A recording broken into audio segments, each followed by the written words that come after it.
नमस्कार दोस्तों, कानून का दरवाजा चैनल में आप सभी का स्वागत है। आज की इस एपिसोड में मैं आप सभी को जानकारी दे रहा हूं कि यदि आपके दादा के नाम से शिकमी खतियान है और आप चाहते हैं कि शिकमी खतियान हमारे दादा के नाम से है तो उस भूमि पर हमारा जोत आबाद होना चाहिए, परंतु ऐसा नहीं होता है। यदि आपके दादा के नाम से शिकमी खतियान है तो वह जमीन लगातार आपके कब्जे में होना अनिवार्य है। अन्यथा यदि आपके कब्जे में जमीन नहीं है, वह जमीन या तो भूस्वामी द्वारा बिक्री कर दिया गया है या फिर भूस्वामी के वारिसान के जोत आबाद में है। यहाँ तक कि लगान रसीद भी उस समय से लेकर आज तक उनके नाम से ऑब्टेन हो रहा है। तो इस तरह का जो भूमि है, इसे शिकमीदार द्वारा, शिकमीदार के वारिसान द्वारा पुनः अपने कब्जे में लेना बहुत कठिन हो जाता है।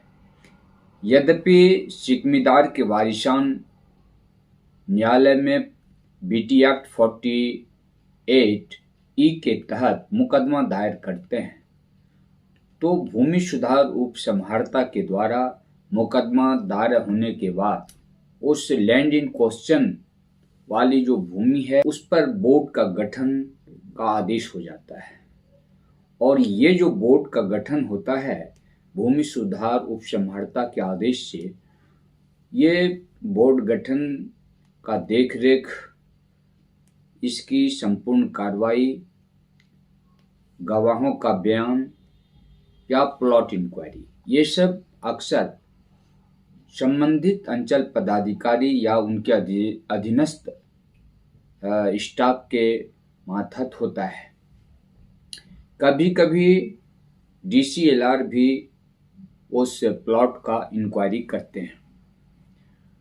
तो निश्चय है कि यदि बटाईदार के कब्जे में जमीन नहीं है, अर्थात अप्लीकेंट के कब्जे में जमीन नहीं है, तो बोर्ड गठन का रिपोर्ट उनके फेवर में नहीं आएगा। और बोर्ड गठन का रिपोर्ट जब उनके फेवर में नहीं आएगा तो अंततः वह मुकदमा खारिज हो जाएगा।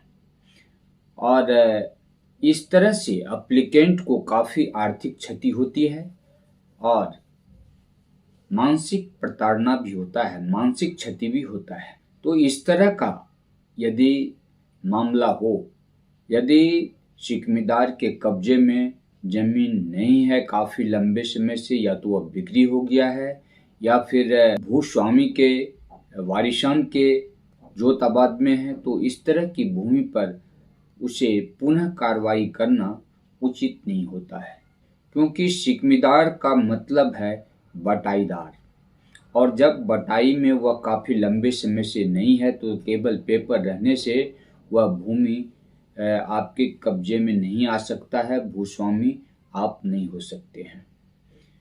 और इस तरह की परिस्थिति में इस पर किसी भी प्रकार की कार्रवाई करना उचित नहीं है। तो दोस्तों, आज के इस एपिसोड में बस इतना ही कहना चाहूँगा। अगले कानूनी जानकारी के लिए आप फिर वीडियो का इंतज़ार करें। अब तक हमारे चैनल को सब्सक्राइब नहीं किए हैं, हमारे चैनल से आप विधिवत नहीं जुड़े हैं, तो अवश्य जुड़ने का प्रयास